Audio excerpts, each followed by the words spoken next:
Gênesis 13. Saiu, pois, Abrão do Egito para o Neguebe, ele e sua mulher e tudo o que tinha, e Ló com ele.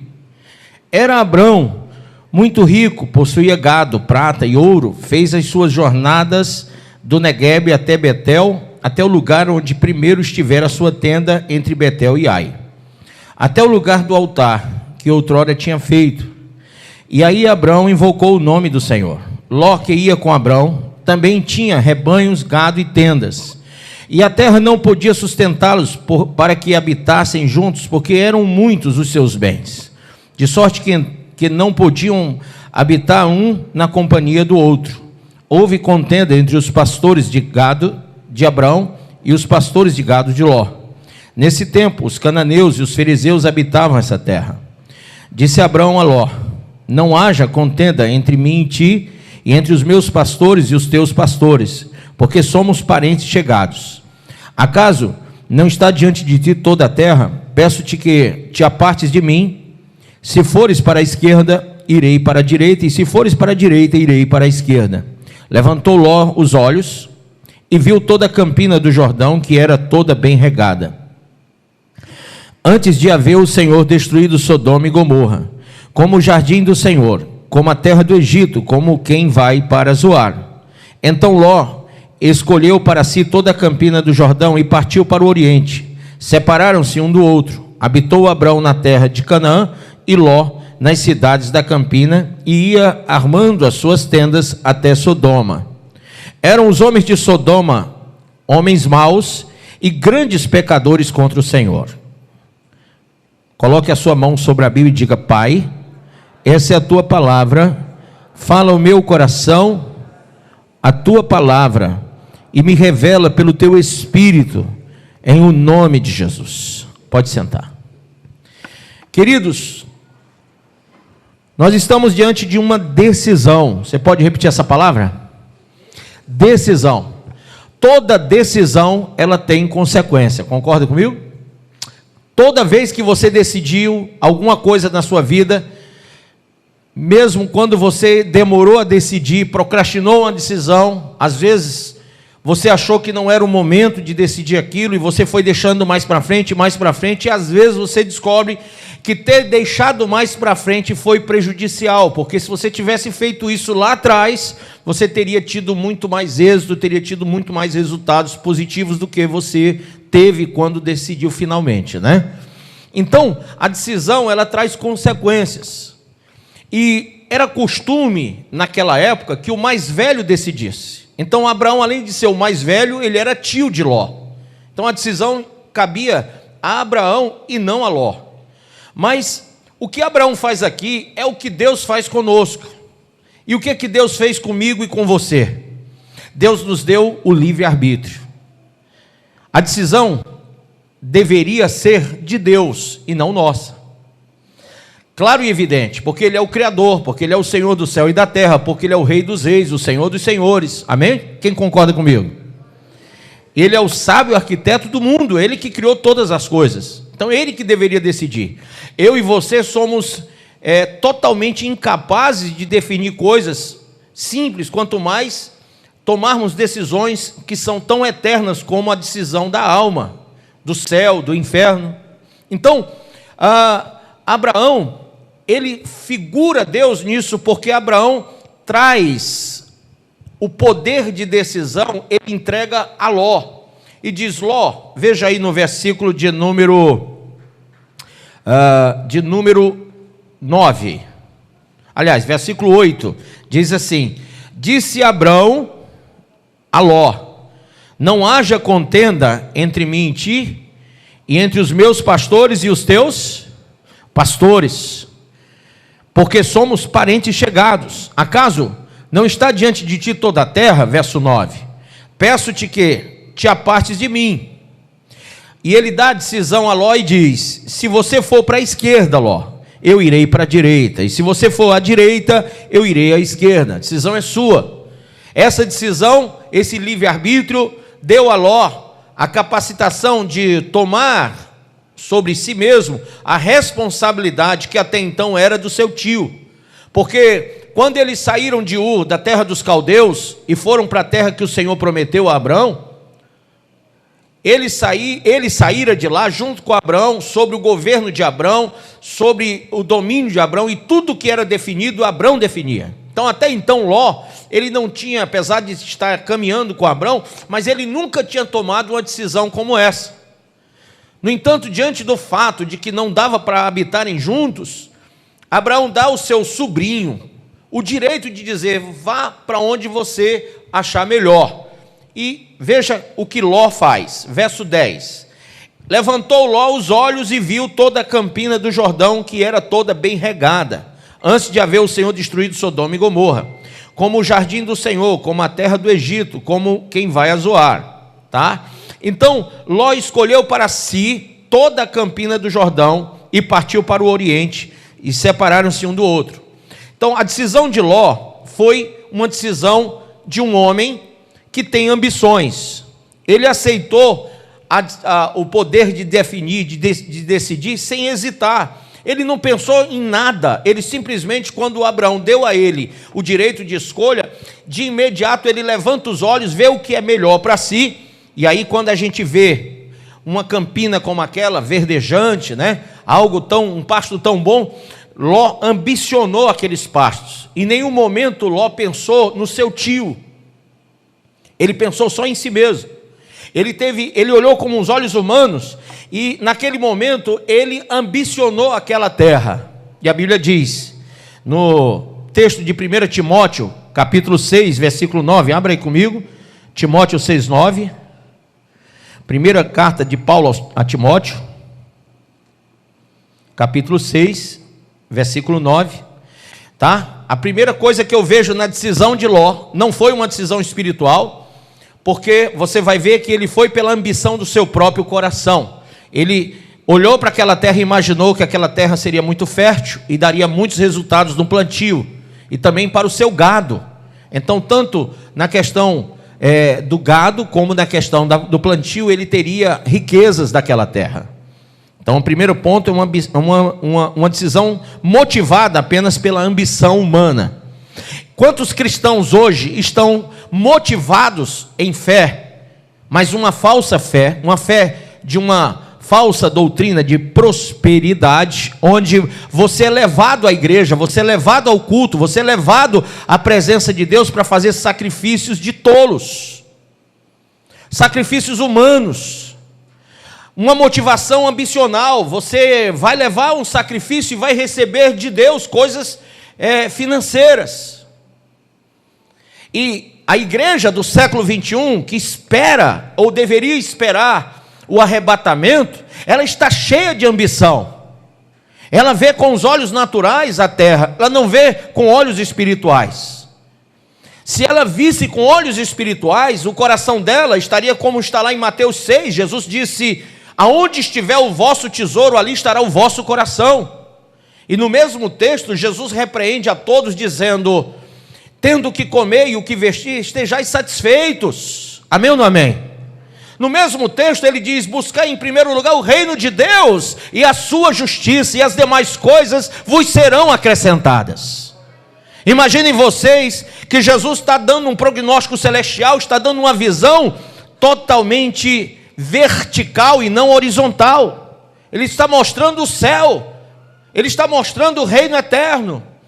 E quando há no homem o direito de decidir, tá? Essa propositura de Deus de que você pode definir céu ou inferno, servir ou não servir, ser fiel ou ser infiel, ser leal ou desleal, ser certo ou ser errado, andar na luz, andar nas trevas, a decisão é sua. Mas encare uma coisa: a decisão é sua, mas a consequência também.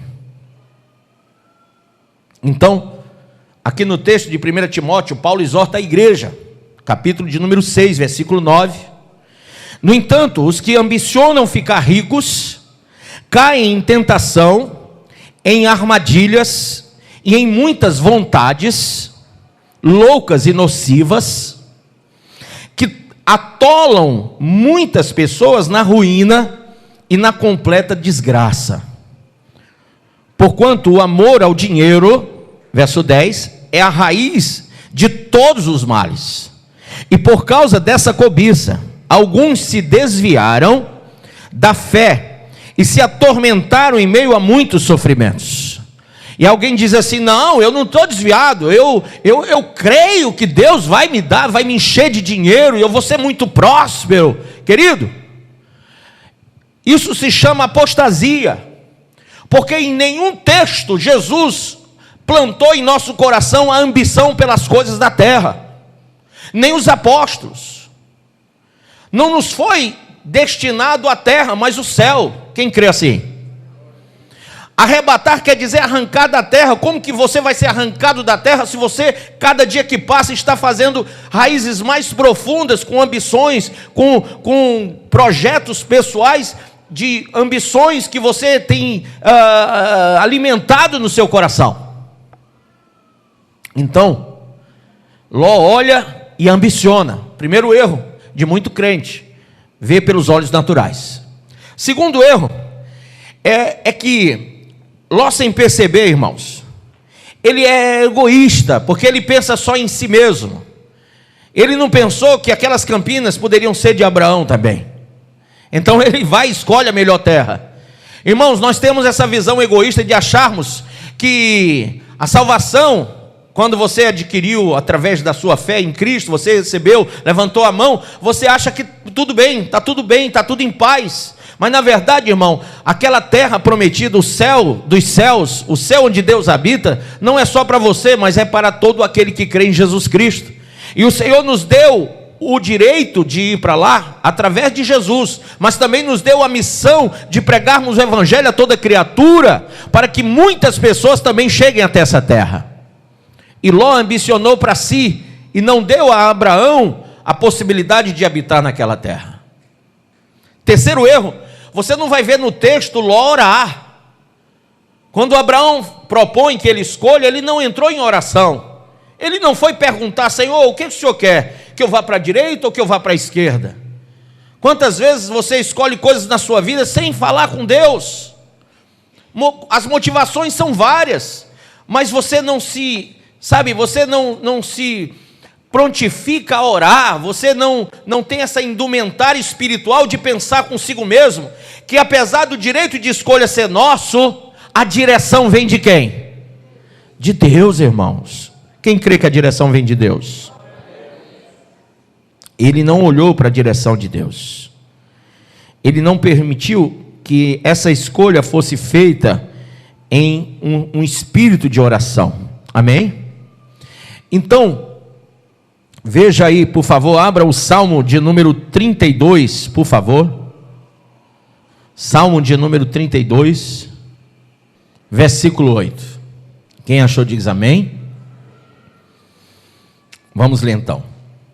Diz o Senhor, e esse é um retrato de muita gente como Ló, que não ora, que não pede a direção de Deus para a vida. Diz o Senhor: instruir-te-ei e te guiarei. Quantos creem que o Senhor, Ele quer te instruir e quer te guiar no caminho certo? Levanta a mão. Mas você precisa se propor a ouvir. Ló não quis ouvir nada, Ló simplesmente tomou a decisão dele. Sabe, tem gente que casa porque sente o desejo sexual, porque sente vontade sexual, porque quer sair de casa, não quer mais viver na casa dos pais. São N coisas que levam você a um casamento, e em nenhum momento você muitas vezes se propõe a perguntar: Senhor, é a tua vontade? Vem um emprego, você diz: eu vou trabalhar porque eu preciso pagar minhas contas. E em nenhum momento você pergunta: Senhor, é a tua vontade? Você vai fazer o vestibular para algum curso, você em nenhum momento pergunta: Senhor, o que é que o Senhor quer que eu faça mesmo? Em que área o Senhor quer me usar? Não, você simplesmente diz: eu preciso mostrar para a sociedade que eu evoluí, e que eu estou num curso maior, e que eu vou ser um doutor. A grande ambição do ser humano é se projetar perante a sociedade e mostrar que ele conquistou coisas na terra. E aonde está a escolha pautada segundo a vontade de Deus? Quando na igreja você almeja coisas espirituais, Muitas vezes você entra em searas, em um chamado que não é o seu, porque você simplesmente acredita que ali você vai se projetar melhor. Mas eu digo para vocês, um corpo é formado por pernas, por braços, por tronco, são vários os membros do corpo, sim ou não? Nem todo mundo é perna, nem todo mundo é braço, nem todo mundo é ouvido, nem todo mundo é boca, nem todo mundo é nariz, nem todo mundo é olho. Mas infelizmente as pessoas, elas querem ser a mesma coisa muitas vezes, porque aquilo traz algum status, alguma coisa. E cada corpo tem os seus membros, e cada membro tem a sua função no corpo, amém?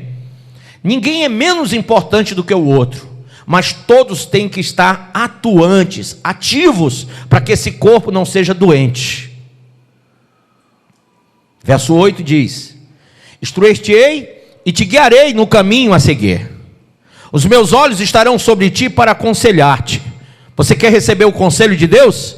Entre mais na palavra, entre mais na visão espiritual, conheça mais do Senhor, vá mais ao culto, vá mais à igreja, vá para a escola bíblica dominical, vá para as vigílias, busque o Senhor em tempo de achar, invoque enquanto Ele está perto. Verso 9, ele diz: não sejais como o cavalo ou a mula. Sabia que tem muito crente que parece muito com isso? Não sejais como o cavalo ou a mula, que não possuem compreensão, mas precisam ser o quê? Controlados com o uso de freios e rédeas. Caso contrário, não poderiam obedecer. Eu uma vez, quando era pequeno, tinha 4, 5 anos de idade, por aí, eu montei numa mula. E essa mula, tinha um terreno descido assim, lá embaixo, irmãos, tinha uma cerca de arame farpado. E eu, muito pequenininho, me mandaram subir nessa mula, e ela era uma mula que levava as pessoas para passeio. Eu digo, pronto, que bom, né? Toda criança gosta dessas aventuras. Quando eu subi, não sei o que houve, um barulho, alguma coisa, essa mula disparou numa descida desenfreada, irmãos. E eu ia morrer naquela cerca de arame lá, porque a mula ia direto. E eu tenho um irmão do meio que ele tinha na época, hoje ele não consegue não, mas naquela época ele era magrinho, tinha uma canela boa para correr, e esse menino correu tanto que passou da mula e pegou as rédeas.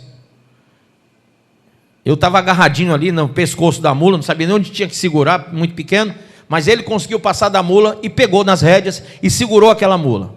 Por isso eu estou vivo hoje. Veja, aquele animal não tem entendimento, não tem compreensão, ele ia se jogar naquela cerca de arame. Então o texto diz que a gente não pode ser como essa mula, como esse cavalo que precisa de freios, que precisa de rédeas. Quantos crentes diante do sacrifício da cruz, diante da palavra, diante do Espírito, diante da igreja, diante do Espírito de Deus, da revelação maior da pessoa do Senhor Jesus Cristo, estão como cavalos e mulas que têm que ser puxados com força para a igreja. Não tem a viscosidade de um evangelho pleno, não tem a viscosidade do amor a Deus sobre todas as coisas. Hoje vivem numa coisa meio que difusa, você não percebe neles realmente o evangelho da graça, porque são pessoas totalmente fora do contexto da palavra. Então muitas pessoas hoje têm que ser carregadas para a igreja.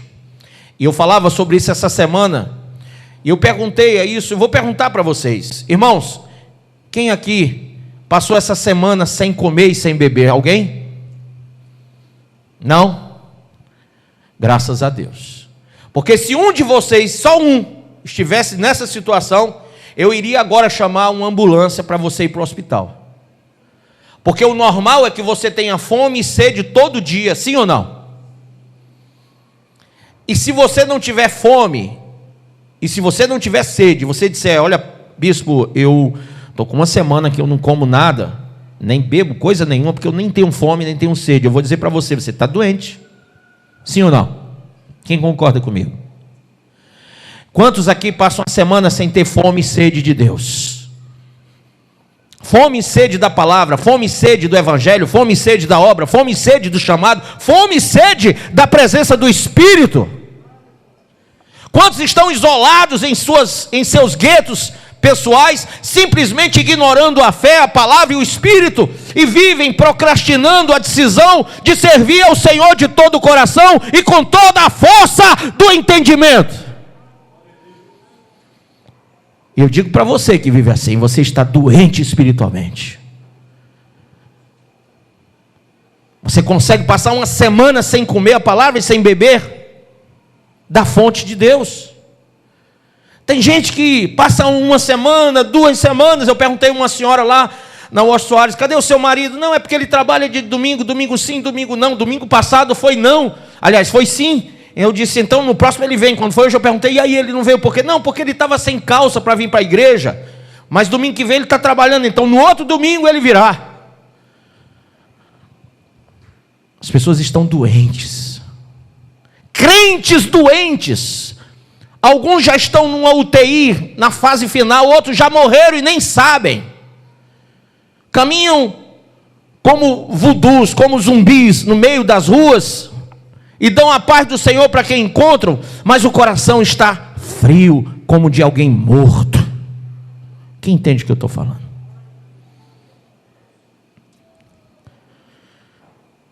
E essas pessoas precisam ser puxadas, porque o evangelho dos últimos dias é um evangelho que nós temos que fazer muita força. Se você vê, Ló, quando foi tirado de Sodoma e Gomorra, foi feito força pelos anjos para tirá-los de lá. E mesmo sendo tirados de lá, é importante você entender isso, foram tirados à força de Sodoma e Gomorra. Não deviam, porque eram anjos que estavam tirando eles. Falaram com eles e falaram sobre o que haveria de acontecer, mas mesmo assim, irmãos, foi a força que saíram. Lá em Lucas, capítulo de número 17, no verso 20 alguma coisa, fala sobre Ló, acho que 26, e diz assim, 27, 28, vai falando sobre o período lá, e veja como Jesus fala. Jesus disse, lembrai-vos da mulher de Ló. E por que Jesus manda lembrar da mulher de Ló? Porque ela, e aqui eu digo para vocês, a teologia não diz se ela casou com ele lá, se ela era de lá, se ela era de fora, foi com ele para lá. A Bíblia não diz isso, não diz nem o nome dela, só diz que ela virou uma estátua de sal. Mas eu digo uma coisa sobre ela que você precisa saber. Ela saiu de Sodoma e Gomorra com força dos anjos, foi colocada lá fora. Embora fora de Sodoma, Sodoma estava dentro dela. O que fez aquela mulher olhar para trás foi que ela saiu do mundo, mas o mundo não saiu dela. O que tem feito muito crente olhar para o retrovisor, olhar para trás, viver a velha vida, sabe o que é? É que você diz que saiu do mundo, mas o mundo nunca saiu de você, irmão.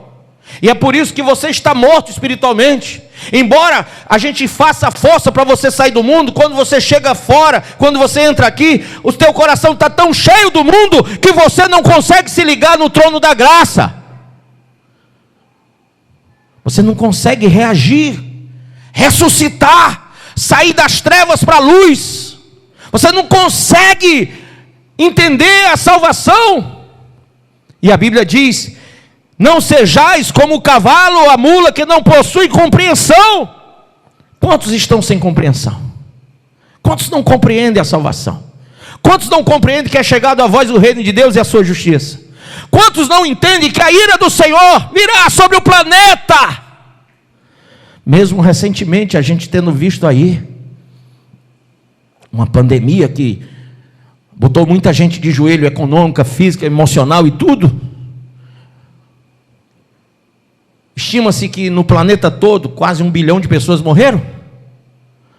Mesmo a gente vendo a nova era, o novo governo mundial, a nova ordem mundial instalada, mesmo você vendo aí, está sendo anunciado e mostrado que um ser humano pode ser criado, querido, sem o espermatozoide, sem o óvulo, apenas com a célula tronco. Está sendo mostrado também que agora existe o útero artificial, e as mulheres não precisam mais gestar, porque há um útero artificial para que elas possam, para que essas crianças possam ser produzidas, gestacionadas. Então o ser humano está ficando obsoleto. E diante de todo esse avanço, ainda tem alguém dizendo, olha, nós vamos escolher a cor da pele, a cor dos olhos, vamos escolher o tamanho, a força que essas pessoas vão ter. E dizem, olha, a inteligência artificial é uma coisa tão forte, que o ser humano vai perder no mercado de trabalho e tudo. Então nós temos que implantar um chip neural para que essas pessoas tenham pelo menos 50% de sua capacidade neurológica progredida, a sua inteligência, a sua capacidade neural e a sua capacidade de aprendizado, ela aumente pelo menos em 50% para ela voltar ao mercado de trabalho. Sabe o que é isso? Isso trata de um controle mundial da mente humana. Se você ler o livro de Marcos, no capítulo 13, quando fala sobre a visão profética, Jesus diz: e naqueles tempos, o irmão vai entregar o irmão, o pai e a mãe entregarão o filho, e o filho matará os seus progenitores. Como que isso vai acontecer se não for através de um controle neural? Como? Já está tudo aí para você compreender que nós estamos vivendo o período do arrebatamento e que nós estamos passando por um período que é um período perigoso para quem está como uma mula ou como um cavalo que precisa ser arrastado para a igreja em vez de vir e dizer: alegrei-me quando me disseram vamos à casa do Senhor. Em vez de você dizer: minha força e minha fortaleza vem do Senhor que fez o céu e a terra. Em vez de você declarar a sua fé, em vez de você ser um confrontador do pecado, em vez de você ser um crente Abraão que diz: olha, tanto faz você ir para a esquerda ou você ir para a direita, a minha fé está na promessa do meu Deus.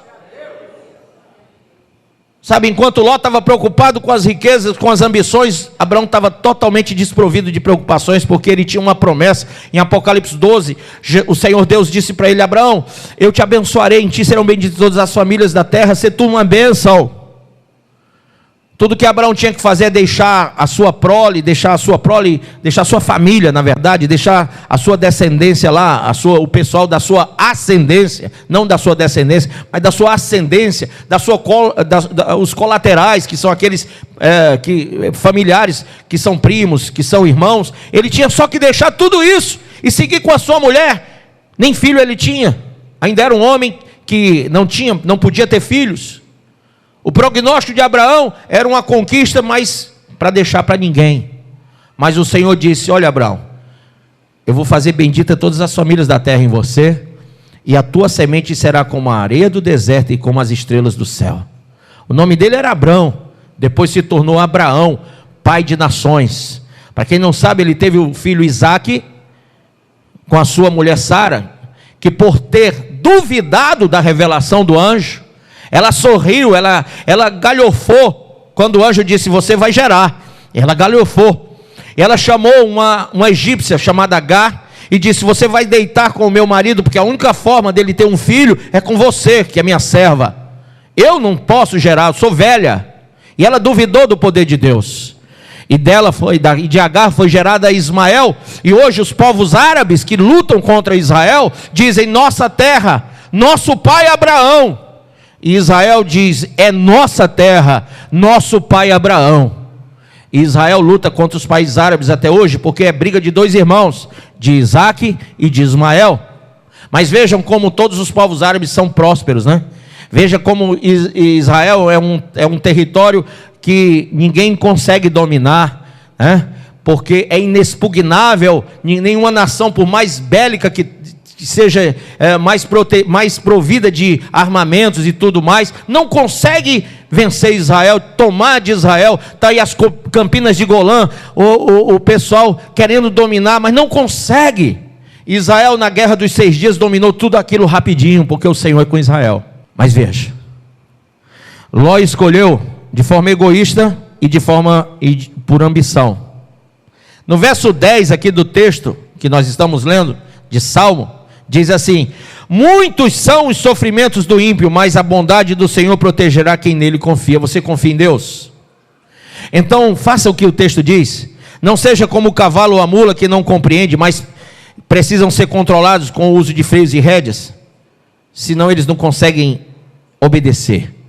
Seja obediente ao Senhor, se proteja debaixo da bondade de Deus, apesar de todo o sofrimento. O que o Senhor tem para te instruir, o que o Senhor tem para te guiar é o melhor para você. Amém?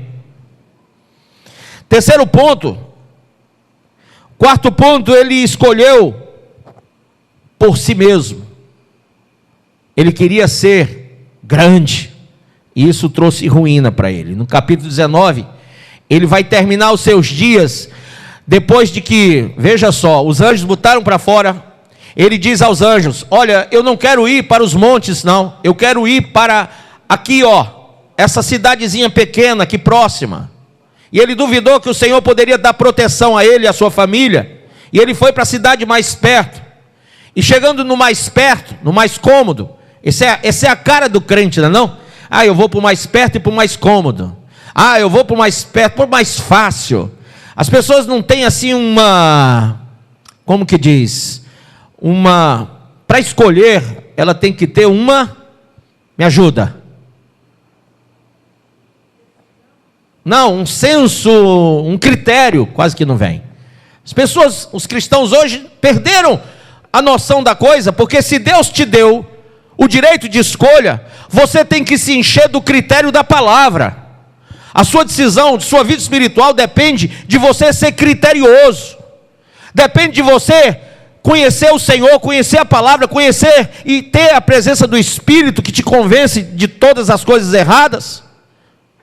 Você precisa ter um critério espiritual, querido, porque você não pode deixar de entender o que a Bíblia diz, que nos últimos dias muitos apostatarão da fé e darão ouvidos a espíritos enganadores e vão se cercar de mestres conforme as suas cobiças. Então o crente ló, o crente cobiçoso, nessa época, não vai querer uma direção espiritual. Ele não vai orar para servir a Deus, ele não vai orar para congregar, ele não vai orar para nada. Ele quer escolher o mais perto, ele quer escolher o mais fácil. E ele, Ló, escolheu.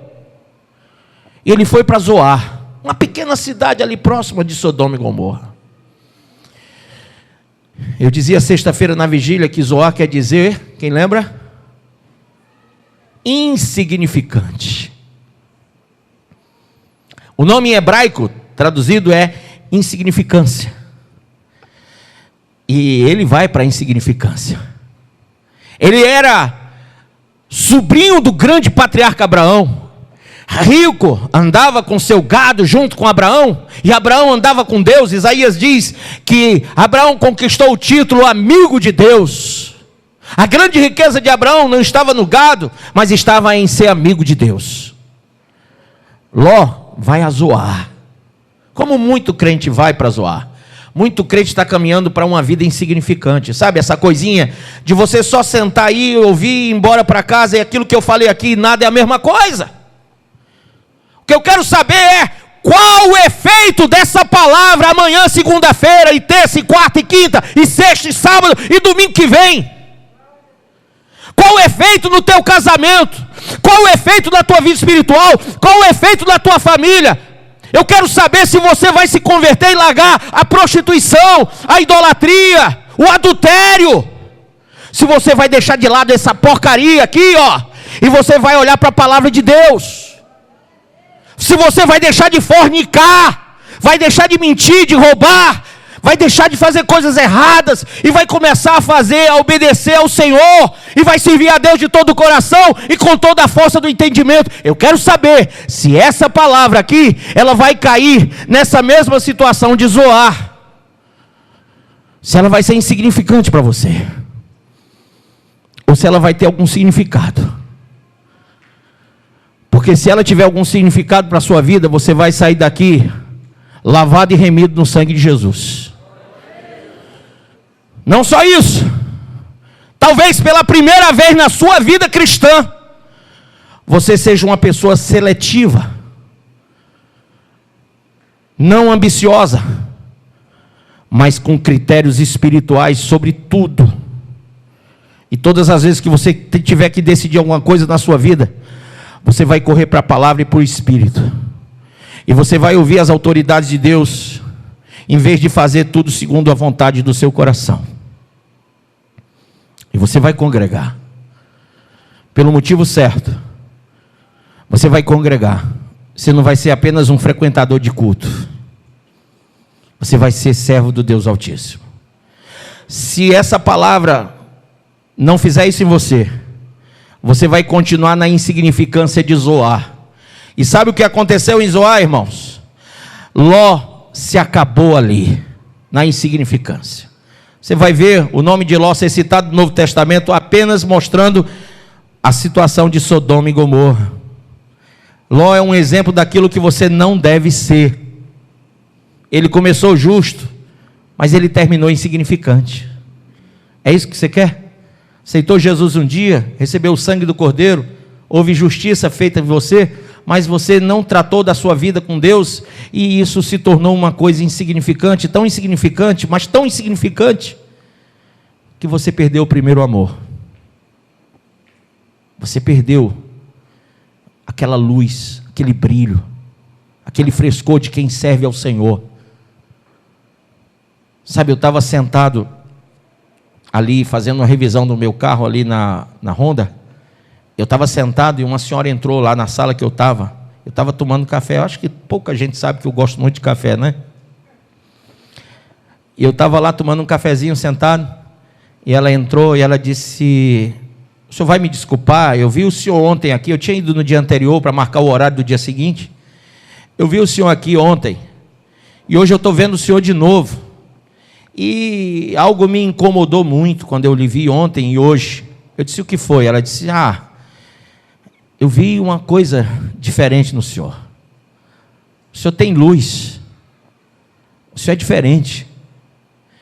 E ela perguntou assim para mim: o senhor é um cristão, né?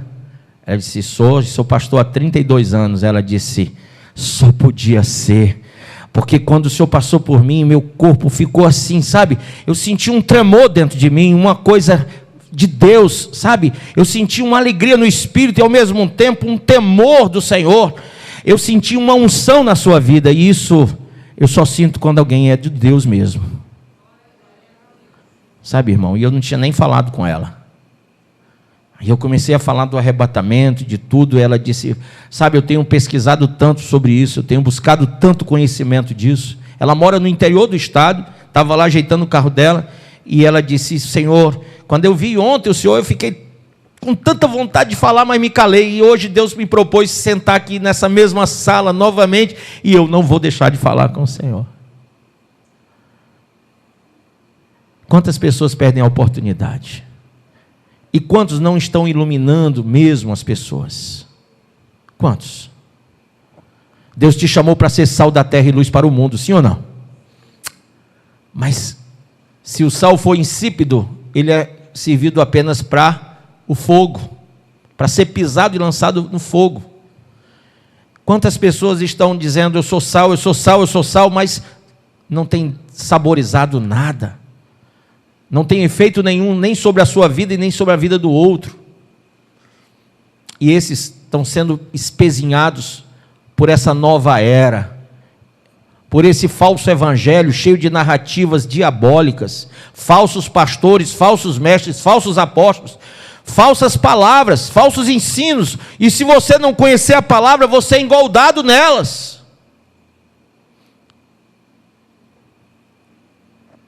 É tempo de buscar Deus, irmão. É tempo de você achar o Senhor em tempo de salvação, amém? Querido, Abraão escolheu comunhão com Deus. Abraão entregou sua vida a Deus e foi abençoado por isso. Abraão recebeu esse título de amigo de Deus, está lá em Isaías 41:8. E Abraão foi transformado por Deus em um grande patriarca. É essa a vontade do Senhor, que a gente seja assim. Eu poderia hoje ter pregado aqui o que todo mundo está pregando aí fora quando prega esse texto. Sabe o que é que pegam esse texto para fazer? Falar de prosperidade com vocês, e que vocês têm que fazer sacrifícios humanos, financeiros. Mas não é isso que o texto fala, e nem é isso que Deus quer que vocês ouçam. Aqui há uma escolha a ser feita: céu ou inferno. Toda a Bíblia é cheia disso.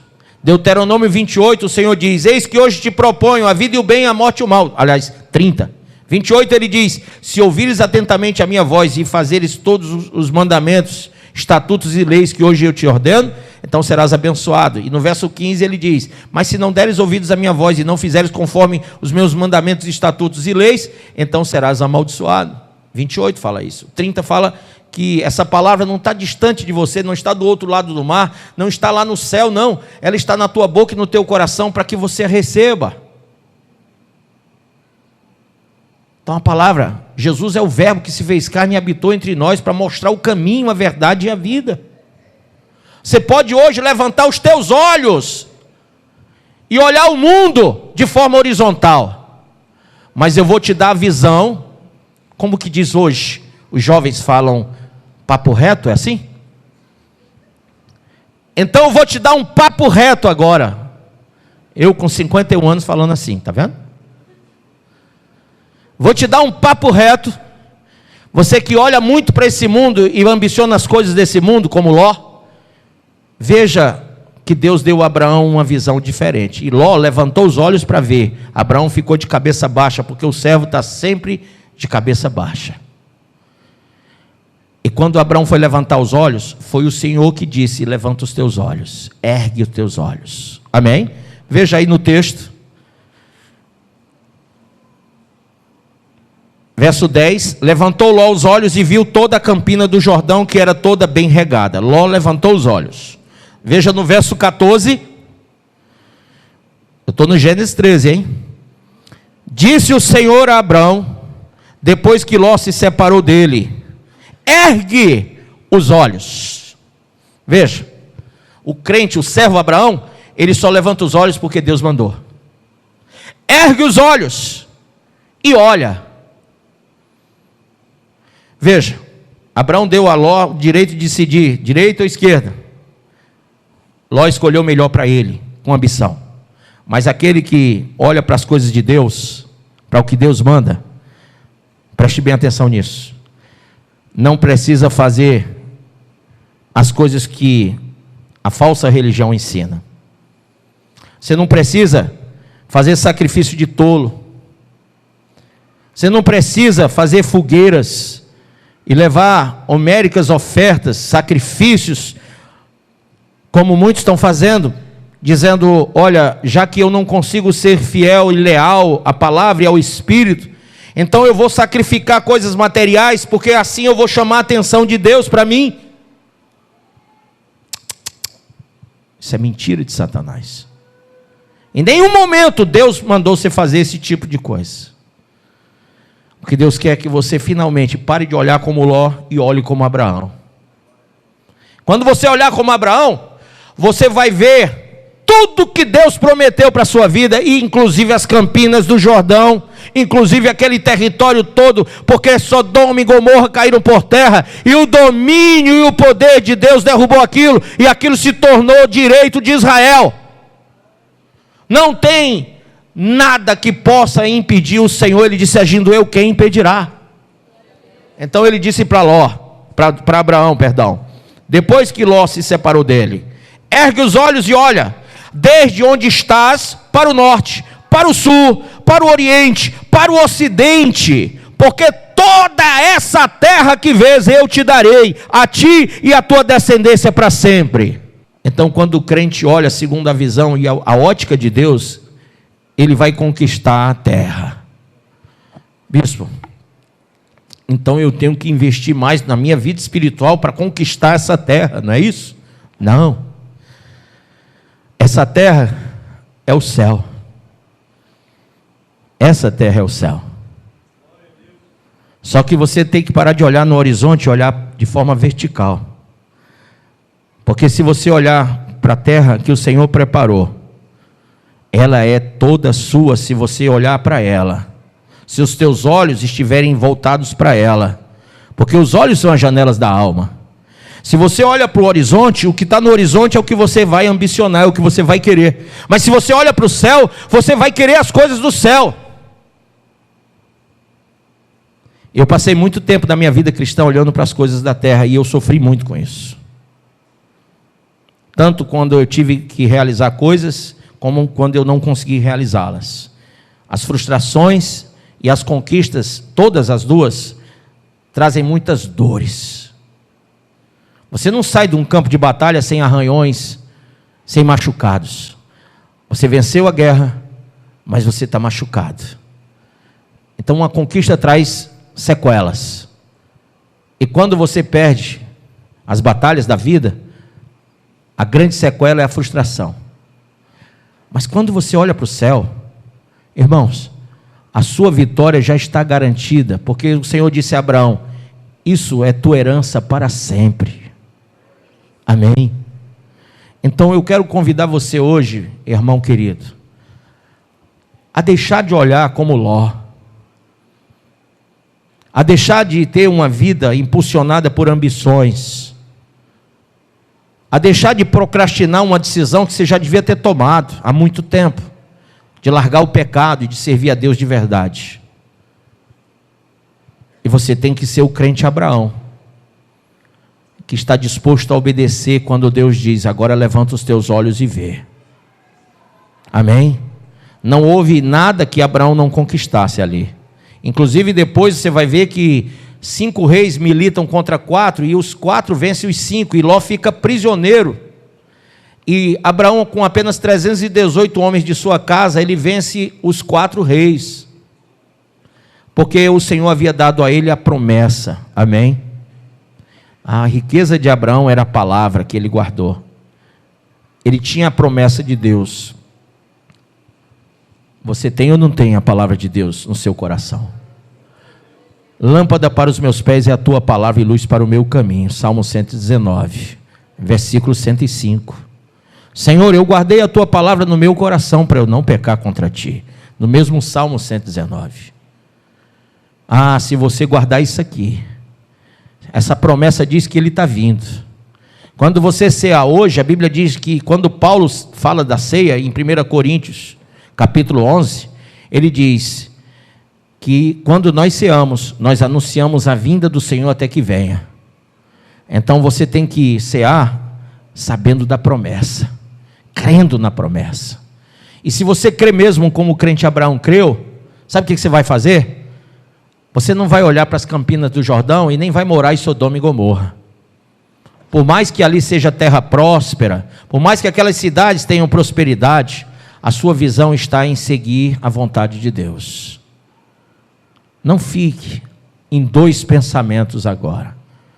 Escolha servir o Senhor com toda a força do seu coração.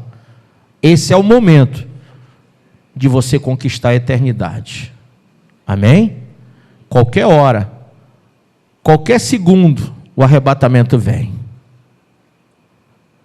Qualquer segundo também, você pode parar de respirar, porque você é humano e mortal. Então, seja pela morte, ou seja pelo arrebatamento, nós vivemos uma incógnita de tempo. Nós não sabemos qual será o tempo. A Bíblia diz: não sabeis nem o dia e nem a hora, mas o Senhor vem. Em 1 Tessalonicenses 5 diz que nós não fomos chamados para ira, mas para a salvação em Cristo. Então a igreja vai ser livrada da grande tribulação. Lá em 2 Tessalonicenses 2 diz que esse dia não vai acontecer sem que antes venha a apostasia, e ela já existe, e o filho da perdição, que também já está no mundo, irmãos. Tudo está aí na nossa cara. Então você não pode achar que você vai simplesmente frequentar a igreja de maneira irresponsável. Você não pode achar que você vai simplesmente, estar na igreja por estar, seja por um status, seja por uma vontade que você está fazendo de um parente seu. Não, você tem que vir aqui e seguir o Senhor em espírito e em verdade. Você tem que tomar uma decisão muito séria quanto à sua vida espiritual. E se você não tomar, você vai cair na insignificância desses dias maus. E os crentes insignificantes moram lá em Zoar, terra dos insignificantes, terra daqueles que estão na igreja, mas não servem de nada, nem para coisa nenhuma. São sal que não salgam e são lâmpadas apagadas. São virgens que dormem e não estão acordadas e nem têm o azeite. Esse é o momento de você escolher se você é ou não é um arrebatado de Deus. Muitos são chamados para isso, mas serão poucos os escolhidos. Sabe, quando Jesus disse, olhai para a mulher de Ló, ela saiu de Sodoma, mas Sodoma não saiu dela. E ela virou uma estátua, não foi? Como que você acha que se você ficar? Porque o arrebatamento, irmão, vai ser assim, ó. Entende? Luzes subindo, pá, indo aos ares, as nuvens, e receberemos lá nas nuvens um corpo glorificado. Encontraremos com o nosso Senhor nas nuvens, a Bíblia diz. Mas muitos que não vão subir nesse dia, vão estar estatalados. Estatalados quer dizer como estátuas, olhando tudo isso acontecer, e chorando, e gemendo, e gritando, e eu, como estátuas, como a mulher de Ló. Entende? Então, para você não passar o dia do arrebatamento como uma estátua, e ficar para trás, você precisa hoje ouvir a orientação, ouvir o que o Senhor tem falado ao teu coração aqui desse culto. Se você achou significado para a sua alma, hoje aqui nessa noite, você vai ser um crente firme nesse lugar. Você vai ser um crente que vai reproduzir almas, vai reproduzir a palavra para muita gente. Pastor não ganha almas, pastor ensina as ovelhas, cuida delas. Quem ganha almas, quem gera ovelhas, são as ovelhas. Você nunca vai chegar num pasto e ver um pastor gerando ovelha. Você vai ver ele com um cajado cuidando delas. Mas você vai ver as ovelhinhas se reproduzirem. E tem muito tempo que você não se reproduz. Tem muito tempo que você está procrastinando aquilo que Deus colocou você para fazer. Ide por todo mundo, pregai o evangelho a toda criatura e fazei discípulos e batizai-os em nome do Pai, do Filho e do Espírito Santo. Sim ou não? Há muitos que dizem, não, essa função é só do pastor. Não, senhor. No texto não diz que é pastor que é para fazer isso. Ele chamou a igreja. Ele deu ordem ao povo. Nós vivemos um conceito proselitista tão ruim, que você aprendeu que toda obrigação é do pastor ou do bispo. A sua única obrigação é vir ao culto, ofertar e dizimar. Não, querido. O Senhor te chamou para uma grande obra. Grande é a seara. Os ceifeiros são poucos. Você tem que fazer uma grande obra para Deus. Ainda. Amém? Fique de pé.